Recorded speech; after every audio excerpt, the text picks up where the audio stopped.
Bienvenue dans Le Client, le podcast dédié aux innovateurs du service client. Je suis Marine Deck et ici, on transforme chaque interaction avec les clients en une réussite. Découvrez des stratégies audacieuses et des astuces pratiques adaptées à tous, des grandes entreprises aux startups dynamiques. Ce podcast est votre guide pour faire de votre expérience client un avantage compétitif. Abonnez-vous et embarquez pour un voyage inspirant au cœur de l'expérience client.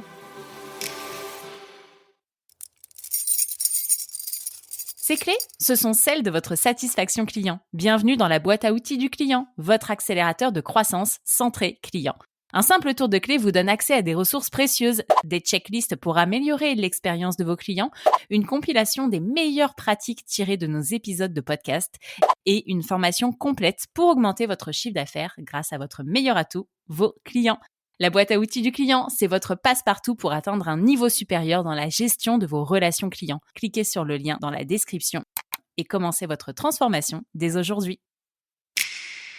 Bonjour à toutes et à tous, on se retrouve pour un nouveau coup de boost sur comment transformer son équipe en expert de la relation client. Pour répondre à cette problématique, j'ai le plaisir d'avoir avec moi Laurent Pelletier. Laurent est responsable de la relation client pour le groupe Interflora. Bienvenue Laurent.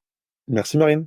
Est-ce que tu peux me donner les clés sur comment transformer son équipe en expert de la relation client ? Ça me semble être une problématique, je dirais, très ambitieuse et j'ai hâte d'entendre finalement, toi, comment est-ce que tu as réussi au sein du groupe Interflora à atteindre cet objectif ? Et déjà, peut-être qu'on peut se poser la question, pourquoi est-ce qu'on aurait besoin de transformer nos conseillers, nos téléconseillers ou nos chargés de relations clients en fonction de comment on les appelle, en experts de la relation client ?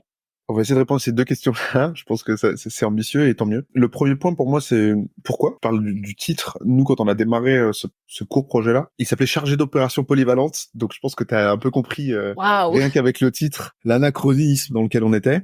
Et ce qui répond aussi à la deuxième partie de la question de pourquoi, c'est que en fait, le client, il nous attend là. Accessoirement, on en parlait tout à l'heure, le client, c'est quand même quelqu'un d'assez important pour une entreprise. Légèrement. C'est juste celui qui nous fait vivre. Et puis, accessoirement, celui qui nous fait vibrer, pourquoi on fait notre métier. Donc, le point, il est que là. C'est-à-dire qu'il y avait quand même, nous, on a quand même posé ça en données d'entrée, entre guillemets, de se dire, bah, en fait, là, on a une nécessité de se réinventer. On peut utiliser le terme qu'on veut, de transformation ou pas, d'aller chercher ce que le client nous demande depuis quelque temps, voire même un petit peu plus. Ouais, donc du coup, arrêter d'avoir des job titles style employé polyvalent et du coup vraiment ancrer le fait que on veut se mettre dans une posture où on devient expert de la relation client ou en tout cas, ça sera le job assigné aux collaborateurs. Tout à fait. Et alors ce projet-là, tu dis court projet, effectivement, tu vas être 6 mois, donc c'est la target et c'est la target qu'on donne aux auditeurs et aux auditrices, 6 mois pour transformer vos équipes en experts de la relation client. Et ce projet, tu l'as mené collectivement avec plusieurs équipes au sein de l'entreprise. Tu peux nous dire lesquelles ? Oui, RH, nos équipes opérationnelles, donc les chargés d'opérations polyvalentes. Et en fait, qui dit projet de transfo, on a fait une construction un peu particulière, c'est-à-dire qu'on a voulu s'appuyer énormément sur les organisations sociales. Donc, j'avais ma déléguée du personnel qui était dans chacun des ateliers de construction. Ok. Bon, j'allais dire c'est atypique, mais non, pas tant que ça existe quand même pas mal de boîtes. Donc, on voulait avoir les partenaires sociaux qui étaient dans la construction et dans la discussion du projet de transfo qu'on allait mener. Si on devait décomposer les différentes étapes et peut-être les différents ateliers finalement que vous avez organisés, quels ont été ces différents ateliers ? Le premier, c'est pour gagner du temps, parce que là, on se fixe quand même un objectif qui est, tu le sais presque au début, que c'est pas tenable, quoi, en termes de délai, le 6 mois. C'était d'être avec un partenaire et pour le coup, on s'est fait accompagner d'un cabinet de consulting aussi, avec qui on partageait les visions. Moi, c'est quelqu'un avec qui j'ai déjà bossé. Pour la petite histoire, c'est une de mes anciennes chefs. Donc, je sais déjà que je suis aligné sur sur le plus important, les valeurs humaines, qui était un des points extrêmement clés de notre projet. Parce que, on va pas parler de synchronisation des attentions, tout ça.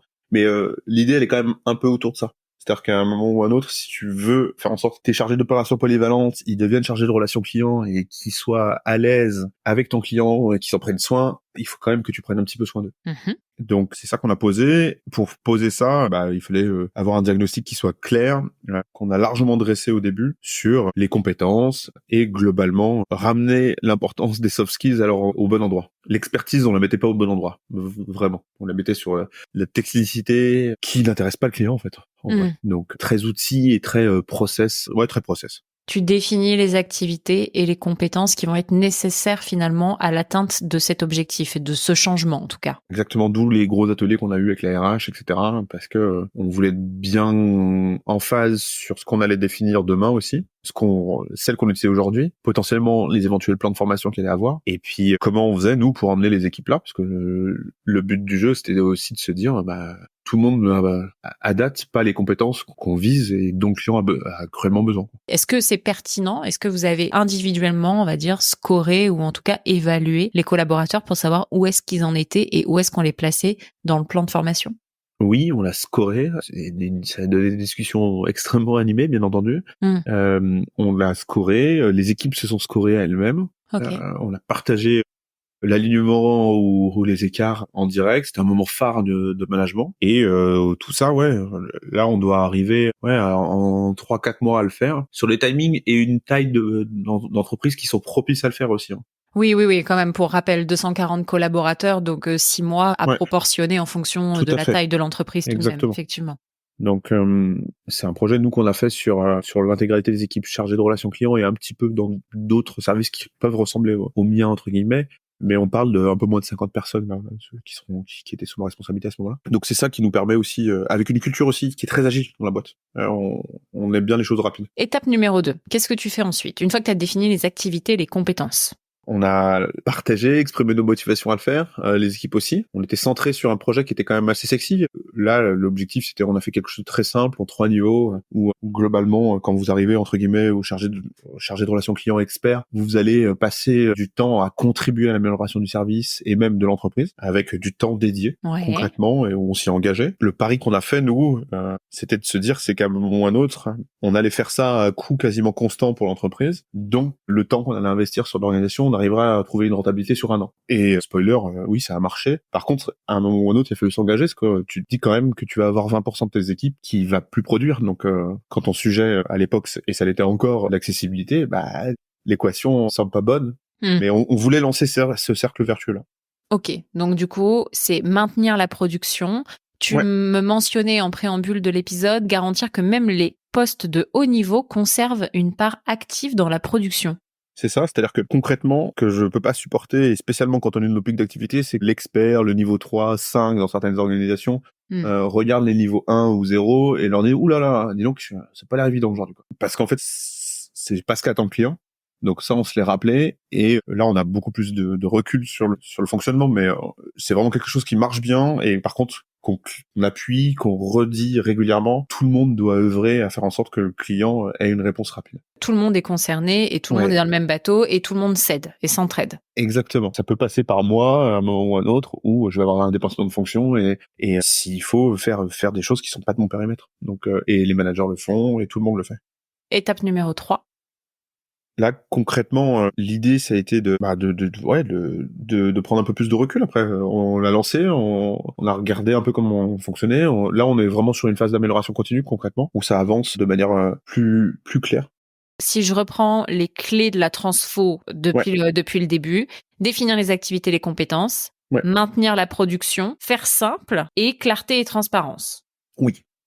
On a eu des discussions, on parlait de partenaires sociaux qu'on a associés dès le début. Donc je pense que c'est toujours un petit peu délicat d'être totalement transparent avec eux, mais c'est ce qu'on a fait. Ça a créé énormément de mousse au début. C'est absolument pas agréable d'entendre que oui, il y a un risque d'être remplacé. Alors ça peut être par l'externalisation. Aujourd'hui, tu te balades 4 secondes, surtout nous, sur LinkedIn, tu vois marqué remplacer en 3 semaines 70% de vos équipes par l'intelligence artificielle et économiser 90% de coûts. Donc il a fallu les confronter à ça. C'était, je pense que des moments assez durs. Il y a 2 ans, personne ne parlait d'intelligence artificielle autant qu'aujourd'hui. Ils l'ont, je pense, pas encore complètement intégré. Par contre, il y a 2 ans, aucune de mes équipes n'avait utilisé de l'intelligence artificielle. Là, aujourd'hui, ils sont 30 à 40% à avoir déjà utilisé ChatGPT, et avoir vu un peu ce qui se passait, ce qui se tramait, et globalement, ce qu'on leur raconte, c'est aussi avec un intérêt réciproque, quoi. Ça marche. Donc très clair, très transparent. Donc ça, c'est vraiment quelque chose qui nous a aidé à aller plus vite. Tu as mappé je dis tu, mais avec les équipes, surtout les équipes RH, j'entends, le plan de formation. Oui, on s'est rendu compte que déjà... Ne serait-ce que pour le valoriser, tu vois, ce nouveau parcours, parce que finalement, on parle de faire un parcours collaborateur. Ouais, c'est ça.